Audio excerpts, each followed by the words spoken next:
Fel garddwyr, da ni'n aml yn defnyddio geiriau fel chwyn i ddisgrifio planhigyn sy'n ychydig bach o niwsans yn yr ardd yn dydyn.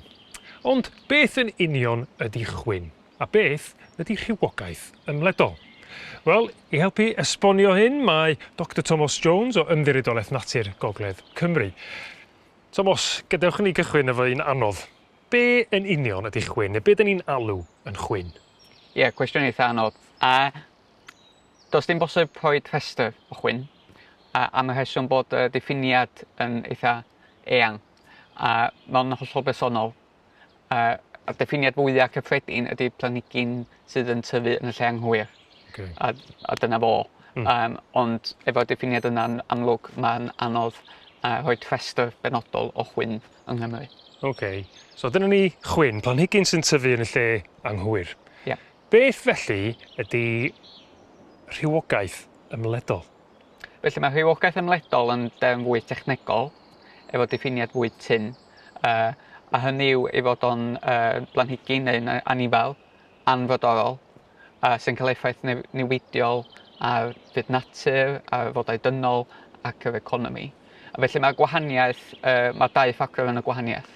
Yr elfen frodorol, defnyddio'n, gall chwyn fod yn frodorol i Gymru neu beidio. Ond fel dwi'n dweud, mae rhywogaeth ymledol yn gorfod bod yn anfrodorol, so wedi cael ei cyflwyno. Ac yr ail ffactor efallai yw edrych ar y gwahaniaeth rhwng y ddau term, ydy lle da ni'n defnyddio'r terma. So fel chwyn, fel rheol yn derm da ni'n defnyddio fewn gardd, ond mae rhywogaeth ymledol yn cael effaith newidiol ar fywyd gwyllt yn y gwyllt, yn hytrach na o fewn gerddi. Okay. Felly dyma ni mewn lle gwyllt, mewn coedwig. A mae gennym ni ddau blanhigyn yn fama. Yep. Mae gennym ni'r hysgen bengdrom, pendulous sedge yn fama, ac yr planhigyn amryliw yma ar y llawr yn tyfu o dan y goeden yma, yr marddan hadlen amryliw felen. Esboniwch beth dyn ni'n edrych ar yn fama. So mae ddau enghraifft yma'n yn eitha da o ran cysidro ddau term yn bellach. Digon posib disgrifio ddau enghraifft fel chwyn, os byddwn nhw mewn gardd. Ond os ydyn ni'n edrych ar y hysgen, enghraifft, mae hwnna frodorol i Brydain. A felly yn y gwyllt, dio ddim yn achosi problemau o gwbl, mae'n rhan o'r cynefin, yn rhan o'r ecosystem. Felly mae hwnna, mi fysa hwnna'n tyfu yn naturiol yn fama beth bynnag yn union. Yn y goedwig. A felly ddim yn cael ei ddisgrifio fel rhywogaeth ymledol yn y gwyllt. Ond y planhigyn amryliw prydferth yma, mae hwn wedi'w cael ei gyflwyno yn y 60au, a felly yn y gwyllt mae o'n cael effaith newidiol ar flora gynhenid y goedwig. Mae'n cystadlu yn erbyn y planhigion brodorol o'i gwmpas. Mae'n lledaenu'n hawdd ar y nodes, yn cripian trwy'r goedwig.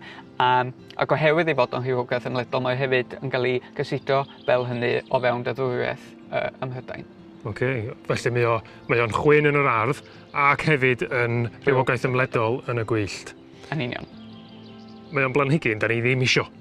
Yn union. Ar ddiwedd y dydd, yn dydi? Bod pobl wedi cyflwyno fo yn y lle gyntaf, am ni, oherwydd bod o'n blanhigyn sy'n edrych yn eitha del, ond heb ddeall yn iawn yr effaith negyddol mae'n gallu cael ar fyd natur o'i gwmpas o. Ie, yn union. Reit. Wel, mae Thomas wedi esbonio'r gwahaniaeth rhwng yr gwahanol blanhigion, beth sydd yn chwyn a beth sydd yn rhywogaeth anfrodorol. Ond os ydych chi dal yn drysu, peidiwch y poeni, ewch i wefan yr ymddiriedolaeth natur Gogledd Cymru i ddarganfod mwy.